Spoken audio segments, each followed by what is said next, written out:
नई बीवी। Story line. पहली बीवी की मौत के बाद लाला डंगामल जब दूसरी शादी कर लेते हैं तो उन्हें लगता है कि वह फिर से जवान हो गए हैं। नईनवेली दुल्हन को बहलाने के लिए वह हर तरह के प्रपंच करते हैं, मगर नई दुल्हन उनसे कुछ खिंची खिंची सी रहती है। उन्हें लगता है कि उनसे कोई गलती हो गई है, मगर तभी घर के महाराज की जगह एक 16 साला छोकरा नौकरी पर आता है और फिर सब कुछ बदल जाता है। हमारा जिस्म पुराना है, लेकिन इसमें हमेशा नया खून दौड़ता रहता है। इस नए खून पर जिंदगी कायम है। दुनिया के कदीम निजाम में ये नयापन उसके एक एक जिरे में, एक एक टहनी में, एक एक कतरे में, तार में छुपे हुए नतमे की तरह गूंजता रहता है।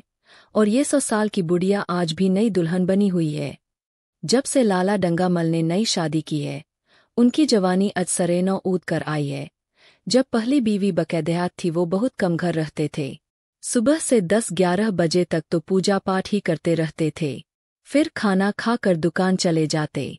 वहां से 1 बजे रात को लौटते और थके मांदे सो जाते। अगर लीला कभी कहती कि जरा और सवेरे आ जाया करो तो बिगड़ जाते। तुम्हारे लिए क्या दुकान बंद कर दूं या रोजगार छोड़ दूं? ये वो जमाना नहीं है कि एक लोटा जल चढ़ा कर लक्ष्मी को खुश कर लिया जाए। आजकल लक्ष्मी की चौखट पर माथा रगड़ना पड़ता है, तब भी उनका मुंह सीधा नहीं होता। लीला बेचारी खामोश हो जाती। अभी 6 महीने की बात है। लीला को जोर का बुखार था। लाला जी दुकान पर चलने लगे तो लीला ने डरते डरते कहा, देखो मेरी तबीयत अच्छी नहीं है, जरा सवेरे आ जाना।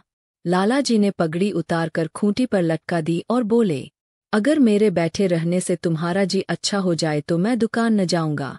लीला रंजीदा होकर बोली, मैं ये कब कहती हूँ कि तुम दुकान न जाओ, मैं तो जरा सवेरे आ जाने को कहती हूँ। तो क्या मैं दुकान पर बैठा मौज करता हूँ? लीला कुछ न बोली। शौहर की ये बेइतनाई उसके लिए कोई नई बात न थी। इधर कई दिन से इसका दिलदोज तजुर्बा हो रहा था कि इस घर में उसकी कदर नहीं है। अगर उसकी जवानी ढल चुकी थी तो उसका क्या कसूर था किसकी जवानी हमेशा रहती है। लाजिम तो ये था कि 55 साल की रिफाकत अब एक गहरे रूहानी ताल्लुच में तब्दील हो जाती जो जाहिर से बेन्याज रहती है, जो ऐब को भी हुस्न देखने लगती है, जो पके फल की तरह ज्यादा शीरी ज्यादा चुशनुमा हो जाती है।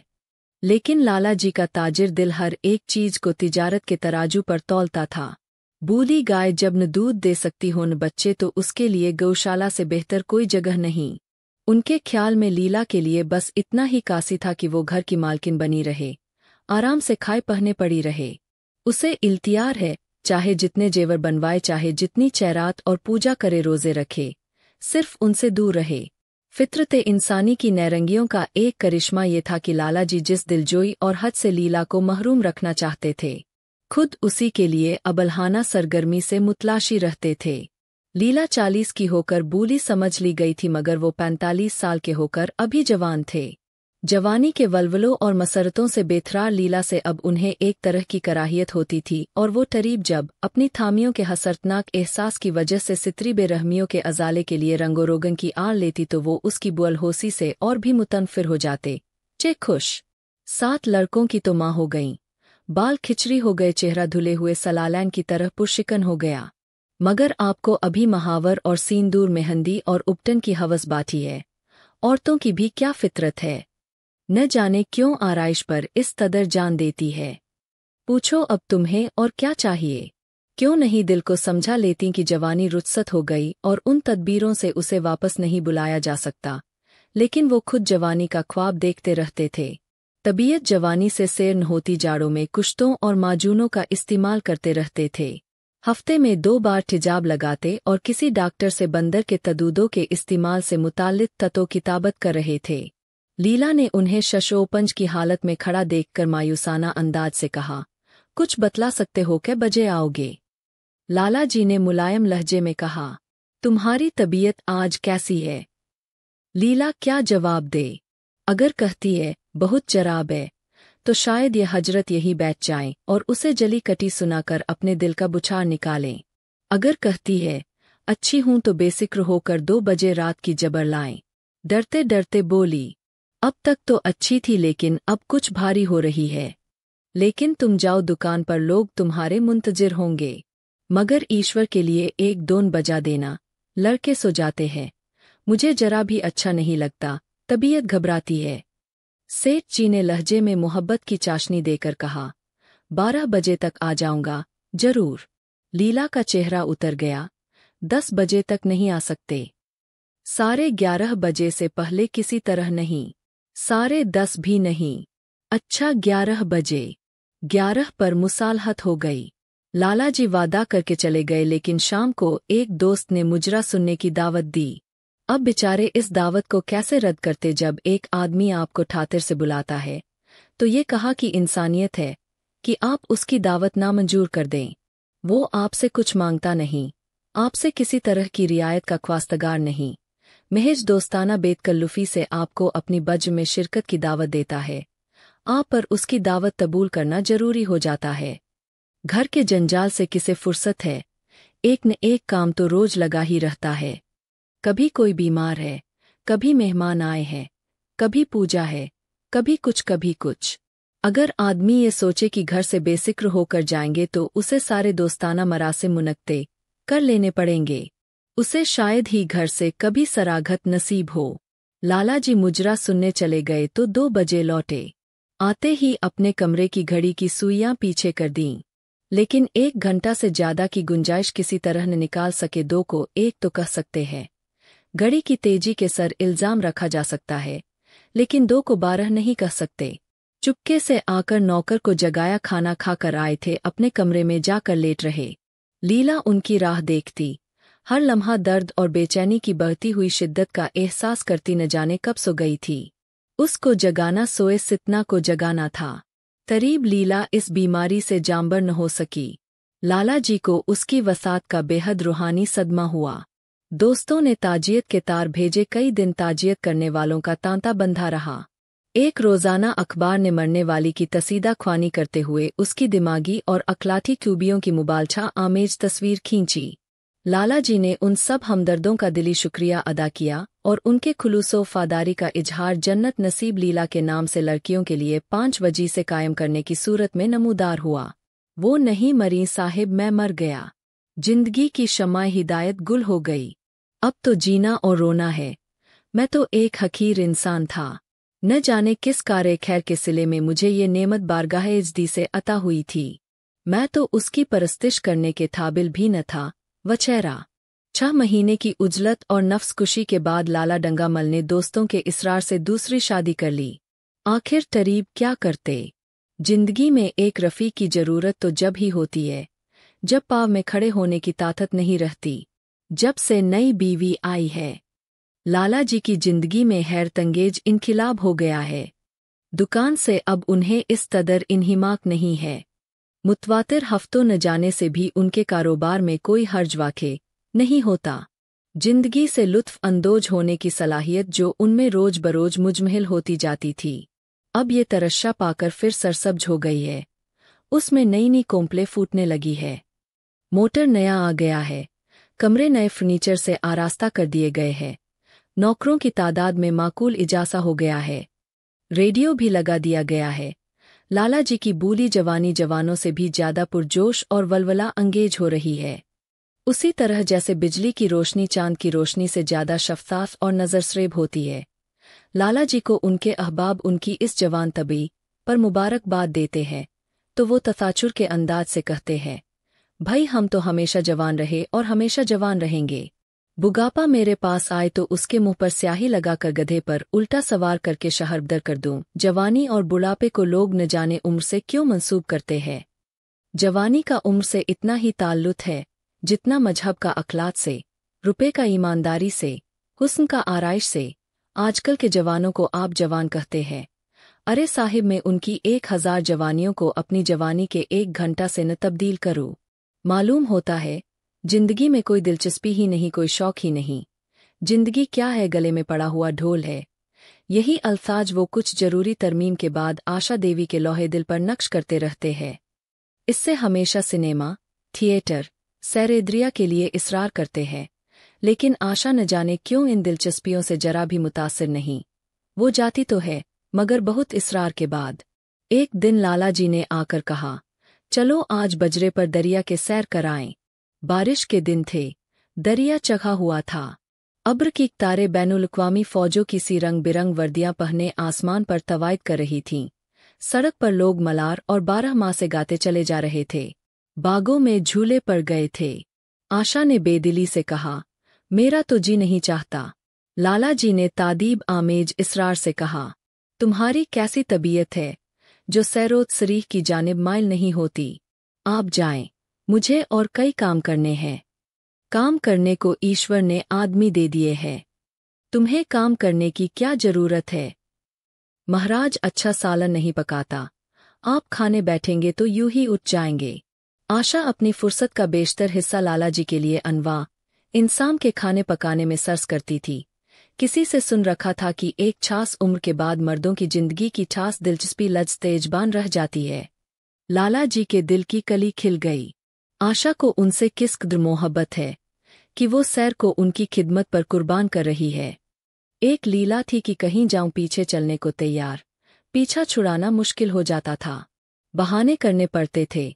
ख्वाहमख्वाह सर पर सवार हो जाती थी और सारा मज़ा किरकिरा कर देती थी। बोले, तुम्हारी भी अजीब तबीयत है। अगर एक दिन सालन बेमज़ा ही रहा तो ऐसा क्या तूफान आ जाएगा। तुम इस तरह मेरे रईसाना चोंचलों का लिहाज करती रहोगी तो मुझे बिल्कुल आराम तलब बना दोगी। अगर तुम न चलोगी तो मैं भी न जाऊंगा। आशा ने जैसे गले से फंदा छुड़ाते हुए कहा, आप भी तो मुझे इधर-उधर घुमाकर मेरा मिजाज बिगाड़े देते हैं। ये आदत पड़ जाएगी तो घर के धंधे कौन करेगा? लाला जी ने चयाजाना लहजे में कहा, मुझे घर के धंधों की जर्रा बराबर परवाह नहीं है, बाल की नोक बराबर भी नहीं। मैं चाहता हूं कि तुम्हारा मिजाज बिगड़े और तुम इस घर की चक्की से दूर हो और मुझे बार बार आप क्यों कहती हो। मैं चाहता हूं तुम कहो, मोहब्बत की गालियां दो, गुस्से की सलवातें सुनाओ, लेकिन तुम मुझे आप कहकर जैसे देवता के सिंहासन पर बिठा देती हो। मैं अपने घर में देवता नहीं शरीर छोकरा बनकर रहना चाहता हूं। आशा ने मुस्कुराने की कोशिश करके कहा, ए नौज, भला मैं आपको तुम कहूंगी। तुम बराबर वालों को कहा जाता है या बड़ों को? मुनीम जी ने 1 लाख के घाटे की पुरमलाल जबर सुनाई होती तब भी लाला जी को शायद इतना सदमा न होता जितना कि आशा के इन भोले भोले अल्फाज से हुआ। उनका सारा जोश सारा वलवला ठंडा पड़ गया, जैसे बर्फ की तरह मुंजमद हो गया। सर पर बाठी रखी हुई रंगीन फूलदार टोपी, गले में पड़ी हुई जोगिये रंग की रेशमी चादर, वो तंजेब का बेलदार कुर्ता जिसमें सोने के बटन लगे हुए थे, ये सारा ठाट जैसे झकाखेज मालूम होने लगा, जैसे सारा नशा किसी मंत्र से उतर गया हो। दिल शिकस्ता होकर बोले, तो तुम्हें चलना है या नहीं? मेरा जी नहीं चाहता तो मैं भी न जाऊं। मैं आपको कब मना करती हूं? फिर आप कहा। आशा ने जैसे अंदर से जोर लगाकर कहा, तुम, और उसका चेहरा शर्म से सुर्ख हो गया। हाँ, इसी तरह तुम कहा करो। तो तुम नहीं चल रही हो। अगर मैं कहूं कि तुम्हें चलना पड़ेगा, तब चलूंगी। आपके हुक्म की पाबंदी मेरा सर्ज है। लाला जी हुक्म न दे सके। सर्ज और हुक्म जैसे लफ्ज से उनके कानों में तराश सी होने लगी। तिस्याने होकर बाहर चले। उस वक्त आशा को उन पर रहम आ गया। बोली, तो कब तक लौटोगे? मैं नहीं जा रहा हूं। अच्छा, तो मैं भी चलती हूं। जिस तरह कोई जिद्दी लड़का रोने के बाद अपनी मतलूबा चीज पाकर उसे पैरों से ठुकरा देता है, उसी तरह लाला जी ने रोना मुंह बनाकर कहा, तुम्हारा जी नहीं चाहता तो न चलो। मैं मजबूर नहीं करता। आप नहीं, तुम बुरा मान जाओगे। आशा सैर करने गई, लेकिन उमंग से नहीं। जो मामूली साड़ी पहने हुए थी वही पहने चल खड़ी हुई। न कोई नफीस साड़ी, न कोई मुरस्सा जेवर, न कोई सिंगार, जैसे बेवा हो। ऐसी ही बातों से लाला जी दिल में झुंझला उठते थे। शादी की थी जिंदगी का लुत्फ उठाने के लिए, झिलमिलाते हुए चिराग में तेल डालकर उसे रोशन करने लिए। अगर चिराग की रोशनी तेज न हुई तो तेल डालने से क्या फायदा? न जाने उसकी तबीयत क्यों इस कदर खुश्क और असुरदा है, जैसे कोई ऊसर का दरख्त हो कि कितना ही पानी डालो उसमें हरी पत्तियों के दर्शन ही नहीं होते। जड़ाऊं जेवरों के भरे हुए संदूक रखे हैं, कहाँ से मंगवाए, दिल्ली से, कलकत्ते से, फ्रांस से, कैसी कैसी बेशकीमत साड़ियां रखी हुई है। एक नहीं सैकड़ों, मगर संदूक में कीड़ों की खुराक बनने के लिए तरीब छानदान की लड़ियों की में यही अब होता है। उनकी निगाह हमेशा तंग रहती है। न खा सके न पहन सके, न दे सके, उन्हें तो टजाना भी मिल जाए तो यही सोचती रहेंगी कि भला उसे कर्ज कैसे करें। दरिया की सैर तो हुई मगर कुछ लुत्फ न आया। कई माह तक आशा की तबीयत को उभारने की नाकाम कोशिश करके लाला जी ने समझ लिया कि ये मुहर्रम की पैदाइश है, लेकिन फिर भी बराबर मश्क जारी रखी। इस व्यापार में एक ततीर रकम सिर्फ करने के बाद वो इससे ज्यादा नफा उठाने के ताजराना तकाजे को कैसे नजरअंदाज करते।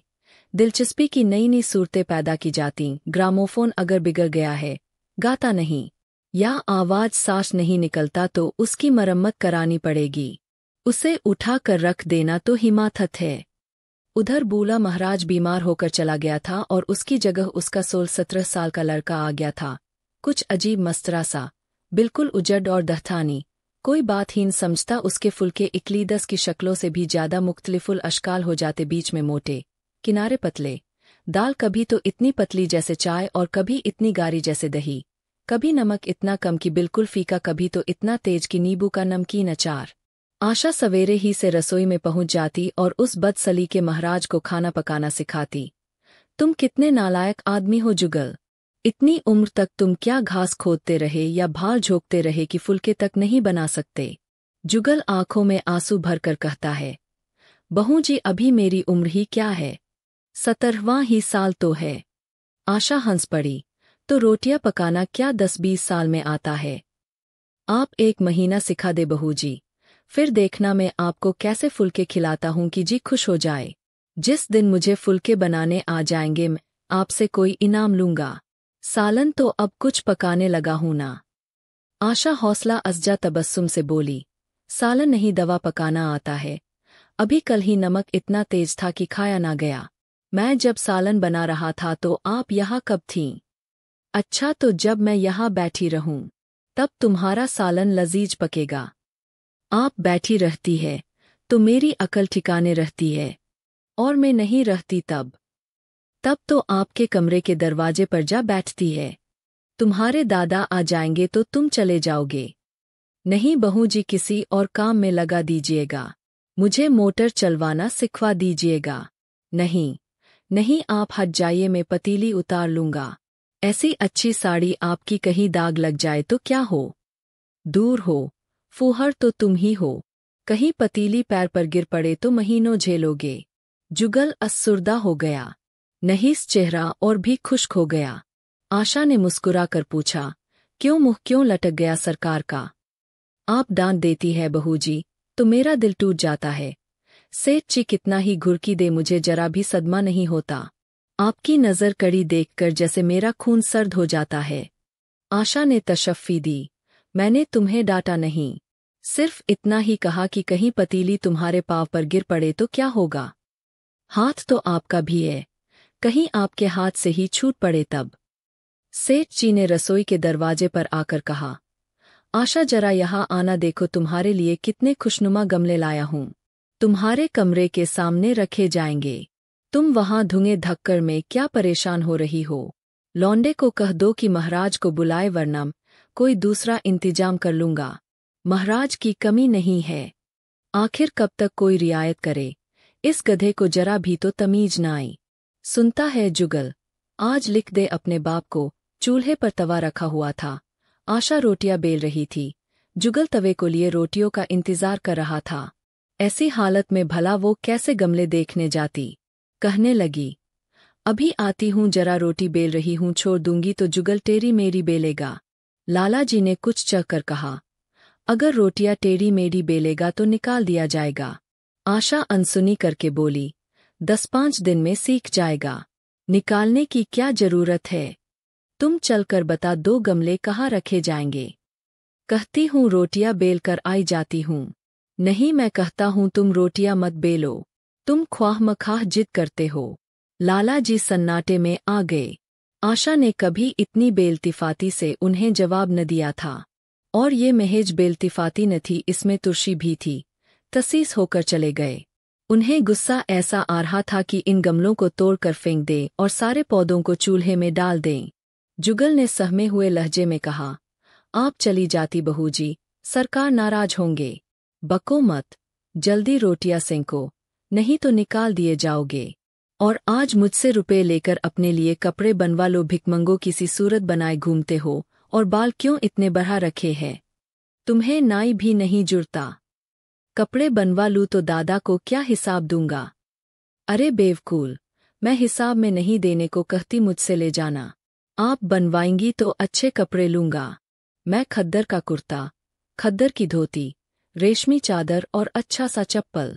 आशा ने मिठास भरे तबस्सुम से कहा, और अगर अपने दाम से बनवाना पड़े तो? तब कपड़े बनवाऊंगा ही नहीं। बड़े चालाक हो तुम। आदमी अपने घर पर रूखी रोटी खाकर सो रहता है, लेकिन दावत में अच्छे अच्छे पकवान ही खाता है। ये सब मैं नहीं जानती। एक गारे का कुर्ता बनवा लो और एक टोपी हजामत के लिए 2 आने पैसे ले लो। रहने दीजिए, मैं नहीं लेता। अच्छे कपड़े पहनकर निकलूंगा तो आपकी याद आएगी। सड़ियल कपड़े हुए तो जी जलेगा। तुम बड़े खुदगर्ज हो। मुफ्त के कपड़े लोगे और आला दर्जे के। जब यहाँ से जाने लगूंगा तो आप मुझे अपनी तस्वीर दे दीजिएगा। मेरी तस्वीर लेकर क्या करोगे? अपनी कोठरी में लगा दूंगा और देखा करूंगा।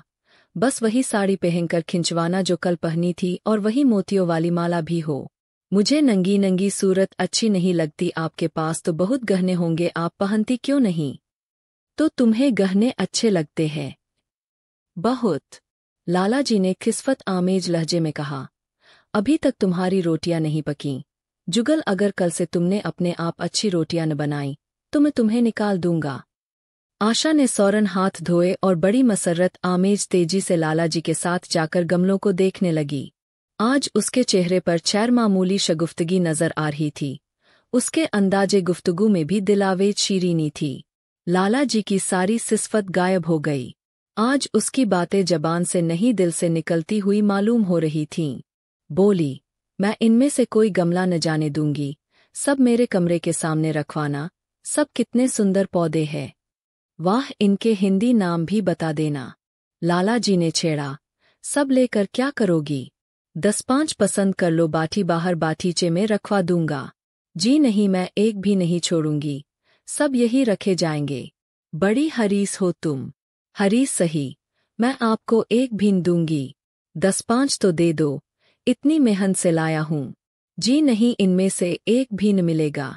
दूसरे दिन आशा ने अपने को जेवरों से चूब आरास्ता किया और सीरोजी साड़ी पहनकर निकली तो लाला जी की आंखों में नूर आ गया। अब उनकी आशिठाना दिलजोइयों का कुछ असर हो रहा है जरूर, वरना उनके बार बार तथाजा करने पर, मिन्नत करने पर भी उसने कोई जेवन पहना था। कभी कभी मोतियों का हार गले में डाल लेती थी, वो भी बेदिली से। आज उन जेवरों से मुरस्सा होकर वो फूली नहीं समाती, इतराती जाती है। गोया कहती है, देखो मैं कितनी हसीन हूँ, पहले जो कली थी वो आज खिल गई है। लाला साहिब पर घड़ों का नशा चढ़ा हुआ है। वो चाहते हैं उनके अहबाबो इज्जा आकर इस सोने की रानी के दीदार से अपनी आंखें रोशन करें, देखें कि उनकी जिंदगी कितनी पुरलुत्फ है।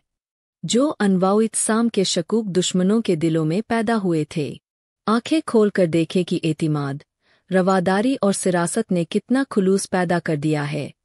उन्होंने तजवीज की, चलो कहीं सैर कराएं, बड़ी मज़ेदार हवा चली रही है। आशा इस वक्त कैसे आस्कती है, अभी उसे रसोई जाना है। वहां से कहीं 12-1 बजे तक फुर्सत मिले, फिर घर के काम धंधे सर पर सवार हो जाएंगे। उसे कहाँ फुर्सत है। फिर कल से उसके कलेजे में कुछ दर्द भी हो रहा है। रह रह कर दर्द उठता है, ऐसा दर्द कभी न होता था। रात न जाने क्यों दर्द होने लगा। सेठ जी एक बात सोचकर दिल ही दिल में फूल उठे, वो गोलियां रंगला रही है। राजवैद ने आखिर कहा भी था कि जरा सोच समझकर इसका इस्तेमाल कीजिएगा, क्यों न हो, जानदानी वैद है। उसका बाप महाराजा बनारस का मुआलिज था, पुराने मुजर्रिब नुस्खे हैं उसके पास। चेहरे पर सरासीनगी का रंग भरकर पूछा, तो रात ही से दर्द हो रहा है? तुमने मुझसे कहा नहीं, वरना वैद्य जी से कोई दवा मंगवा देता। मैंने समझा था कि आप अच्छा हो जाएगा, मगर अब बढ़ रहा है। कहाँ दर्द हो रहा है? जरा देखूं तो कुछ आमास तो नहीं है। सेठ जी ने आशा के आंचल की तरस हाथ बढ़ाया। आशा ने शर्मा कर सर झुका लिया और बोली, यही तुम्हारी शरारत मुझे अच्छी नहीं लगती, जाकर कोई दवा ला दो। सेठ जी अपनी जवामर्दी का ये डिप्लोमा पाकर उससे कहीं ज्यादा महजूज हुए जितना शायद राय बहादुरी का खिताब पाकर होते। अपने इस कार्य नुमाया की दाद लिए बगैर उन्हें कैसे चैन हो जाता। जो लोग उनकी शादी से मुताल्लिक शुभा आमेज सरगोशियां करते थे, उन्हें जग देने का कितना नादिर मौका हाथ आया है। पहले पंडित भोलानाथ के घर पहुंचे और बादले दर्दमंद बोले, मैं तो भई सख्त मुसीबत में मुब्तिला हो गया। कल से उनके सीने में दर्द हो रहा है, कुछ अक्ल काम नहीं करती। कहती है ऐसा दर्द पहले कभी नहीं हुआ था। भोलानाथ ने कुछ ज्यादा हमदर्दी का इजहार नहीं किया। बोले, हवा लग गई होगी और क्या। सेठ जी ने उनसे इख्तिलाफ किया, पंडित जी हवा का ससाद नहीं है, कोई अंदरूनी शिकायत है। अभी कमसिन है ना, राज वैद्य से कोई दवा लिए लेता हूँ। मैं तो समझता हूँ आप अच्छा हो जाएगा। आप बात नहीं समझते, यही आप में नुक्स है। आपका जो ख्याल है वो बिल्कुल गलत है, मगर खैर दवा लाकर दीजिए और अपने लिए भी दवा लेते आइएगा। सेठ यहाँ से उठकर अपने दूसरे दोस्त लाला फाग मिल के पास पहुँचे और उनसे भी करीब उन्हीं अल्फाज में पुरमलाल जबर कही। फाग मल बड़ा शुहदा था, मुस्कुरा कर बोला, मुझे तो आपकी शरारत मालूम होती है। मैं अपना दुख सुना रहा हूँ और तुम्हें मजाक सूझता है, जरा भी इंसानियत तुम्हें नहीं है। मैं मजाक नहीं कर रहा हूँ, भला इसमें मजाक की क्या बात है। वो है कमसिन, नाजुक इंदाम। आप ठहरे आज मुदाकार, मर्दे मैदान। बस अगर ये बात न निकले तो मूंछे मुंडवा डालूं।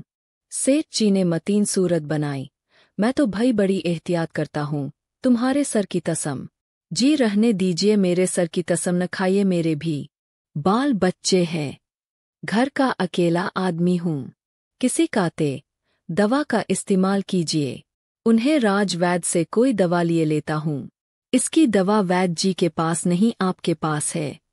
सेठ जी की आंखों में नूर आ गया, शबाब का एहसास पैदा हुआ और इसके साथ चेहरे पर भी शबाब की झलक आ गई। सीना जैसे कुछ सराख हो गया। चलते वक्त उनके पैर कुछ ज्यादा मजबूती से जमीन पर पड़ने लगे और सर की टोपी भी खुदा जाने क्यों कज हो गई। बुशरे से एक बांगपन की शान बरस रही थी। राज वैद्य ने मुजदाए जासिजा सुनाया तो बोले, मैंने कहा था जरा सोच समझकर उन गोलियों का इस्तेमाल कीजिएगा। आपने मेरी हिदायत पर तवज्जो न की। जरा महीने 2 महीने उनका इस्तेमाल कीजिए और परहेज के साथ रहिए, फिर देखिए उनका एजाज। अब गोलियां बहुत कम रही है, लूट मची रहती है, लेकिन उनका बनाना इतना मुश्किल और दिक्कत तलब है कि एक बार खत्म हो जाने पर महीनों तैयारी में लग जाते हैं। हजारों बूटियां हैं, कैलाश नेपाल और तिब्बत से मंगानी पड़ती है, और उसका बनाना तो आप जानते हैं कितना लोहे के चने चबाना है। आप एहतियातन एक शीशी लेते जाइए। जुगल ने आशा को सर से पांव तक जगमगाते देखकर कहा, बस बहू जी आप इसी तरह पहने ओढ़े रहा करें, आज मैं आपको चूल्हे के पास न आने दूंगा। आशा ने शरारत आमेज नजरों से देखकर कहा, क्यों आज ये सख्ती क्यों? कई दिन तो तुमने मना नहीं किया, आज की बात दूसरी है। जरा सुनूं तो क्या बात है? मैं डरता हूं कहीं आप नाराज न हो जाएं। नहीं नहीं कहो, मैं नाराज न होंगी। आज आप बहुत सुंदर लग रही है। लाला डंगामल ने सैकड़ों ही बार आशा के हुस्नो अंदाज की तारीफ की थी, मगर उनकी तारीफ में उसे तसन्नो की बू आती थी। वो अल्फाज उनके मुंह से कुछ इस तरह से लगते थे जैसे कोई हिजरा तलवार लेकर चले। जुगल के इन अल्फाज में एक कैफ था, एक सुरूर था, एक हैजान था, एक इज़्तिराब था। आशा के सारे जिस्म में रशा आ गया, आंखों में जैसे नशा छा जाए। तुम मुझे नजर लगा दोगे, इस तरह क्यों घूरते हो? जब यहाँ से चला जाऊंगा तो तब आपकी बहुत याद आएगी। रोटी बनाकर तुम क्या करते हो? दिखाई नहीं देते, सरकार रहते हैं, इसीलिए नहीं आता। फिर अब तो मुझे जवाब मिल रहा है, देखिए भगवान कहाँ ले जाते हैं। आशा का चेहरा सुर्ख हो गया। कौन तुम्हें जवाब देता है? सरकार ही तो कहते हैं तुझे निकाल दूंगा, अपना काम किए जाओ, कोई नहीं निकालेगा। अब तो तुम रोटियां भी अच्छी बनाने लगे। सरकार है बड़े गुस्सावर, 2-4 दिन में उनका मिजाज ठीक किए देती हूँ। आपके साथ चलते हैं तो जैसे आपके बाप से लगते हैं। तुम बड़े बदमाश हो टबरदार, जबान संभाल कर बातें करो। मगर चफगी का ये पर्दा उसके दिल का राज ना छिपा सका, वो रोशनी की तरह उसके अंदर से बाहर निकला पड़ता था। जुगल ने उसी बेबाकी से कहा, मेरी जबान कोई बंद कर ले। यहाँ तो सभी कहते हैं मेरा ब्याह कोई 50 साल की बुढ़िया से कर दे तो मैं घर छोड़कर भाग जाऊं, या खुद जहर खा लूं या उसे जहर देकर मार डालूं, फांसी ही तो होगी। आशा मसनूई गुस्सा कायम न रख सकी। जुगल ने उसके दिल के तारों पर मिजराब की एक ऐसी चोट मारी थी कि उसके बहुत मजबूत करने पर भी दर्द दिल बाहर निकल ही आया। किस्मत भी तो कोई चीज है, ऐसी किस्मत जाए जहन्नुम में। तुम्हारी शादी किसी बुढ़िया से करूंगी, देख लेना, तो मैं भी जहर खा लूंगा, देख लीजिएगा। क्यों? बुढ़िया तुम्हें जवान से ज्यादा प्यार करेगी, ज्यादा खिदमत करेगी, तुम्हें सीधे रास्ते पर रखेगी। ये सब माँ का काम है।